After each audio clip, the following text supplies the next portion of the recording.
يا أيها الذين آمنوا كتب عليكم الصيام كما كتب على الذين من قبلكم لعلكم تتقون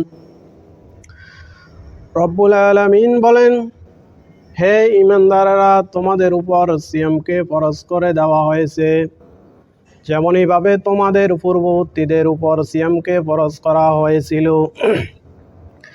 লাআল্লাকুম তাত্তাকুন, যেন তোমরা তাকওয়া অবলম্বন করতে পারো, আল্লাহ ভীতি অর্জন করতে পারো। এই জন্য তোমাদের উপর সিয়ামকে ফরজ করা হয়েছে। আবার এই রমজান মাস যখন আসে, রমজান মাস আসার পূর্বেই বিশ্বনবী মুহাম্মদুর রাসূলুল্লাহ সাল্লাল্লাহু আলাইহি ওয়াসাল্লাম বলেছেন যে, সুমু লিরুয়াতিহি ওয়া আফতিরু লিরুয়াতিহি, তোমরা চাঁদ দেখে রোজা রাখো এবং চাঁদ দেখে ইফতার করো, রোজা ভঙ্গ করে ফেলো। ফাইন গুব্বি আলাইকুম ফাআকমিলু ইদ্দাতা শাবানা সালাসিনা, যদি আকাশ যদি মেঘাচ্ছন্ন থাকে তাহলে তোমরা শাবান মাসকে 30 দিন পূর্ণ করো। তাহলে সুন্নত হচ্ছে চাঁদ দেখা এবং চাঁদ দেখে রোজা রাখা এবং চাঁদ দেখে রোজা ভঙ্গ করে ফেলা, এটা হচ্ছে সুন্নাত।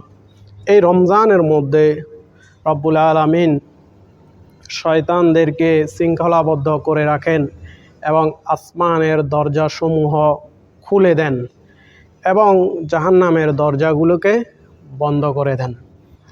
রাসূল সাল্লাল্লাহু আলাইহি ওয়াসাল্লাম বলেন, ইযা দাখালা শাহরু রমাদান ফুতিহাত আবওয়াবুস সামা ওয়া গুল্লিকাত আবওয়াবু জাহান্নাম ওয়া সুলসিলাতিশ শায়াতিন, যখন রমজান মাস আগমন করে তখন আসমানের দরজাসমূহ খুলে দেওয়া হয় এবং জাহান্নামের দরজাগুলা বন্ধ করে দেওয়া হয়, শয়তানকে শৃঙ্খলাবদ্ধ করে দেওয়া হয়। এই রমজান মাস আসলে এই রমজানে যেন শয়তান মানুষদেরকে প্ররোচনা না করে, মানুষদেরকে যেন অন্যায় কাজের দিকে, খারাপ কাজের দিকে না নিয়ে যান।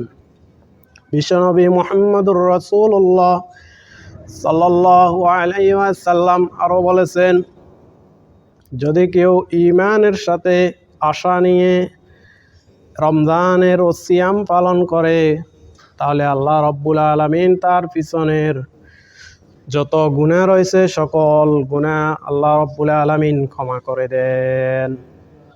মান সামা রমাদানান ঈমানান ওয়া ইহতিসাবান গুফিরা লাহু মা তাকদ্দামা মিন যামবিক, কেউ যদি রমজানের সিয়াম পালন করে ঈমানের সাথে আশা নিয়ে, তাহলে রব্বুল আলামিন তার পিছনের যত গুনাহ রয়েছে সব গুনাহ আল্লাহ তাআলা মাফ করে দেন। কেননা রাসূল সাল্লাল্লাহু আলাইহি ওয়াসাল্লাম আরও বলেছেন যে, বনি আদমের সকল কাজ সকল আমল তার নিজের জন্যই করে, ইল্লা সওম, কিন্তু সওম ব্যতীত। ফাইন্নাহু লি ওয়া আনা আজজি বিহি, কেননা এই সওম হচ্ছে বান্দা আমার জন্য রাখতেছে, আমার জন্য সওম পালন করতেছে, একমাত্র আমার সন্তুষ্টির জন্য সিয়াম পালন করতেছে, আর এর প্রতিদান বান্দাকে আমি নিজ হাতেই দান করব। সুবহানাল্লাহ।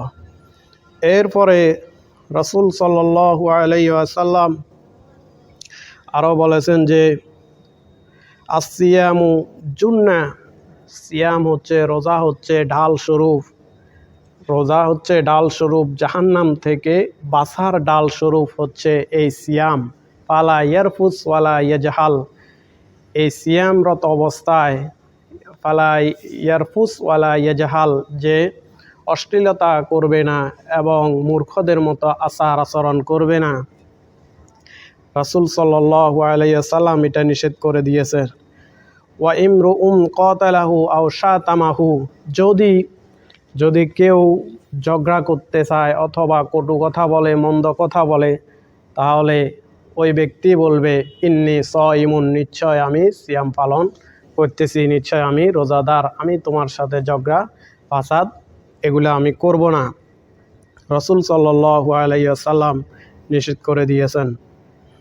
এরপরে রাসূল সাল্লাল্লাহু আলাইহি ওয়াসাল্লাম আরও বলেছেন যে,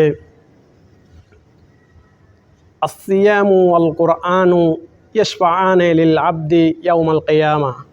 সিয়াম এবং কোরআন এই দুইটাই কিয়ামতের দিন আল্লাহ তাআলার কাছে সুপারিশ করবে। ইয়াকুলু সিয়ামু রব্বি ইন্নী মানাতু তুআমা ওয়াশ শারাবা বিন-নাহারি। সিয়াম আল্লাহ তাআলাকে বলবে যে আমি তাকে দিনে খাবার এবং পানীয় পান করতে আমি তাকে নিষেধ করেছি, সে দিনে তোমার ভয়ে খাবার পানীয় কোনো কিছু গ্রহণ করে নাই। ফাশাফি'নি, আমার সুপারিশ তুমি কবুল করো। এরপরে কোরআনও সেম এভাবে বলবে। তো রাসূল সাল্লাল্লাহু আলাইহি ওয়াসাল্লাম পরে বলেন যে এই দুইজনের সুপারিশ আল্লাহ তাআলা কবুল করে ফেলবেন। সুবহানাল্লাহ। তাহলে এই সিয়াম আমাদের কাছে খুবই গুরুত্বপূর্ণ একটি বিষয়। এই সিয়াম রমজান মাস ইবাদত